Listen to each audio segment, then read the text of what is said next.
મિત્રો, સ્વાગત છે અમારી યુટ્યુબ ચેનલમાં। આજે આપણે વાત કરીશું બેટરી પંપ સહાય યોજના 2024 વિશે। ખેડૂતોને મળશે ₹10,000ની સહાય। ગુજરાત સરકાર દ્વારા ખેડૂતો વિભાગ માટે નવી યોજનાઓ અમલમાં મૂકવામાં આવે છે, જેમાં મહત્વનો ભાગ આઈ ખેડૂત પોર્ટલ ભજવે છે, જેના અંતર્ગત ખેતીવાડીને લગતી તમામ યોજનાઓનો લાભ મેળવવા માટે ખેડૂતો સતત વિકાસ વધતો રહે તે માટે સરકાર દ્વારા પ્રયત્નો કરવામાં આવી રહ્યા છે। આજે આપણે આવી એક જ યોજના વિશે વાત કરવાના છીએ, જેનું નામ છે બેટરી પંપ સહાય યોજના। આ યોજનાનો મુખ્ય ઉદ્દેશ ખેડૂતોને પાક સંરક્ષણ માટે જરૂરી દવાનો છંટકાવ માટે પંપ ખરીદવા માટે આર્થિક સહાય પૂરી પાડવાનો છે। યોજનાનો લાભ કોણ લઈ શકે છે?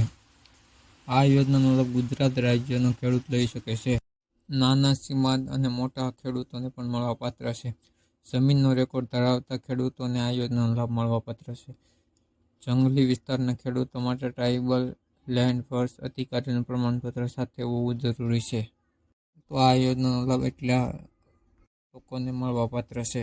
આ યોજનામાં મળવાપાત્ર સહાયની રકમની વાત કરીએ તો યોજના અંતર્ગત ખેડૂતોને પંપની સક્ષમતા અને તેમની કેટેગરી એસટી, એસસી, ઓબીસી, મહિલાના આધારે અલગ અલગ સહાય રકમ મળવાપાત્ર છે। આ યોજનાનો સહાય 2,500થી લઈને 10,000 સુધીની હોઈ શકે છે, જેના માટે તમે આઈ ખેડૂત પોર્ટલ પર વધુ માહિતી મેળવી શકો છો। આ યોજનાનું ઓનલાઈન ફોર્મ કેવી રીતે ભરવું તેની વાત કરીએ તો મિત્રો, સૌપ્રથમ તમારે ગૂગલ સર્ચ એન્જિનની અંદર આઈ ખેડૂત પોર્ટલ ટાઈપ કરીને સત્તાવાર વેબસાઇટની મુલાકાત લો। પોર્ટલ પર યોજનાનો વિભાગ પર ક્લિક કરી અને ખેતીવાડી યોજનાને પસંદ કરવાની રહેશે, જેમાં તમે પાક સંરક્ષણ સાધનો અને પાવર સંચાલિત પર ક્લિક કરવાનું રહેશે। ત્યાર પછી આ યોજનાનું પેજ પર યોજનાની સંપૂર્ણ માહિતી આપવામાં આવેલી છે। માહિતી વાંચ્યા પછી અરજી કરો બટન પર ક્લિક કરજો। જો તમે પહેલેથી પોર્ટલ પર રજિસ્ટ્રેશન છો તો તમે હા પસંદ કરજો, અથવા તો તમારા આધાર કાર્ડ અને મોબાઈલ નંબર સાથે લોગિન પર ક્લિક કરો। જો નહીં તો ના પસંદ કરીને નવું રજિસ્ટ્રેશન કરી લો। એટલે તમારી વિગતો ચકાસી અને તમારી ખાતરી કરો અને બધી માહિતીને સાચી છે તે જરૂરી દસ્તાવેજ અપલોડ કરીને અરજીને સબમિટ બટન પર ક્લિક કરી દો।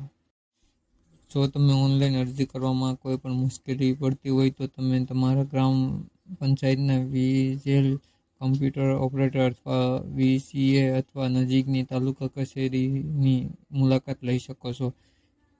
તેઓ તમને અરજીની પ્રક્રિયાની મદદ કરશે। તો મિત્રો, વિડીયો સારો લાગ્યો હોય તો વિડીયોને લાઇક, ચેનલને સબસ્ક્રાઈબ કરજો અને વિડીયોને શેર કરજો।